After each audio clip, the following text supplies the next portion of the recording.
Face aux nouveaux enjeux environnementaux, sociétaux et économiques auxquels l'agriculture doit faire face, différentes démarches de progrès ont été initiées par les filières agricoles de la Martinique.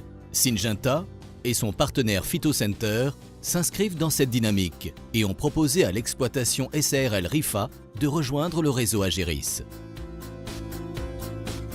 Nous sommes sur l'exploitation agricole RIFA, qui est une exploitation agricole familiale qui emploie 18 salariés permanents à une surface agricole utile d'une 60aine d'hectares.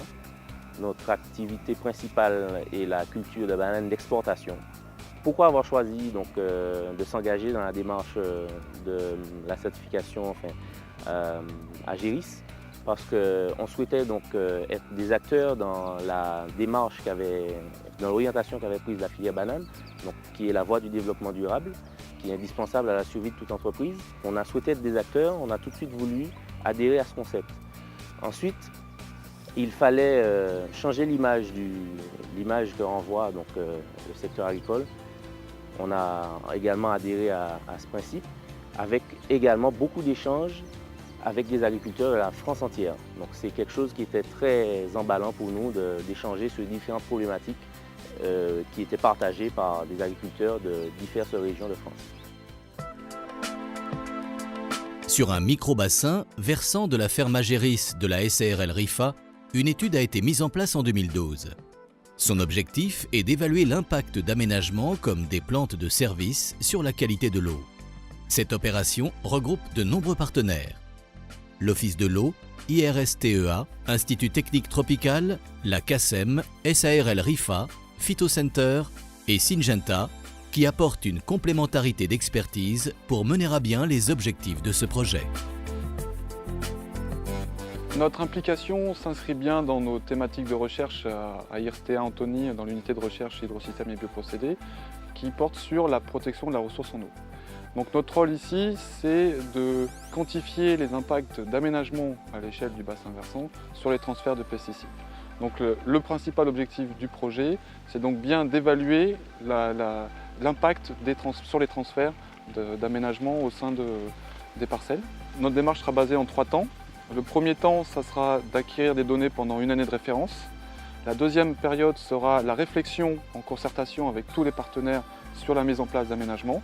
Et enfin, la troisième année qui servira vraiment à quantifier les impacts sur les transferts. Et pour faire une bonne évaluation sur les transferts, il faut faire des bonnes mesures avec une bonne station de mesure. La qualité de l'eau dans les cours d'eau, elle change régulièrement. Donc nous, en fait, on ne peut pas avoir une quantité d'échantillons à analyser qui est trop importante. Donc pour ça, on a fait le choix en fait, de réaliser un échantillon moyen. Et pour ça, comme on a vu dans la ravine, dans le cours d'eau, on va suivre le débit en continu. Et ce débit en continu, il va être mesuré par cet appareil. Et c'est cet appareil ensuite qui va piloter un préleveur d'échantillons. Et donc, grâce à cette technique, on va pouvoir réaliser un échantillon moyen. Et c'est au bout d'une semaine qu'on va pouvoir venir récupérer un petit prélèvement dans ce gros échantillon. Et cet échantillon, il va être bien représentatif de tout ce qui s'est passé pendant la semaine écoulée.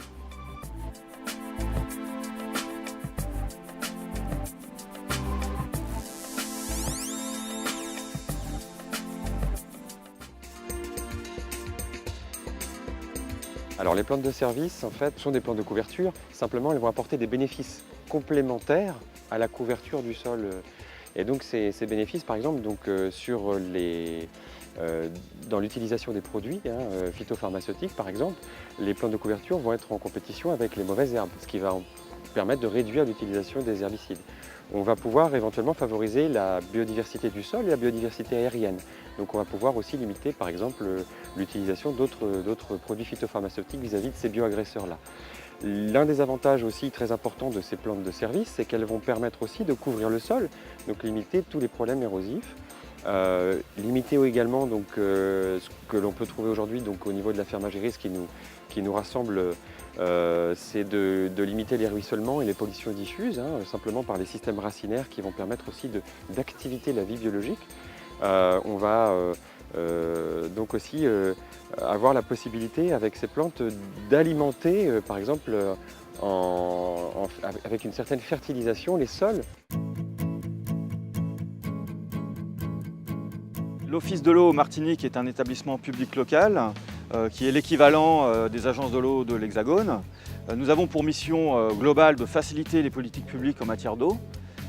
C'est une mission qui s'exerce au travers de 3 compétences principales, qui est la connaissance des milieux aquatiques, le suivi de la qualité de ces milieux. La seconde compétence, c'est l'appui technique, la formation, l'information et la sensibilisation du public. Et la troisième compétence, c'est le financement de projets qui vont dans le sens d'une meilleure gestion de l'eau et d'amélioration de la qualité. Et donc c'est à ce titre que le projet Agiris nous intéresse, puisqu'il est à la conjonction de ces 3 missions. C'est un projet qui va nous permettre de mieux comprendre les mécanismes de transfert des pesticides, que ce soit en diffus de la parcelle vers les cours d'eau ou les problématiques liées aux pollutions ponctuelles. C'est un projet aussi qui va nous permettre de déployer des solutions opérationnelles et de les diffuser ces bonnes pratiques auprès des agriculteurs. Et c'est un projet que nous finançons parce que nous estimons que ce projet va dans le sens de l'amélioration de la qualité des eaux. Donc le projet Agiris est intéressant dans un contexte insulaire comme celui de la Martinique. Il permet d'engager des partenaires privés et publics pour atteindre un objectif commun de réduction de l'impact de l'homme sur l'environnement.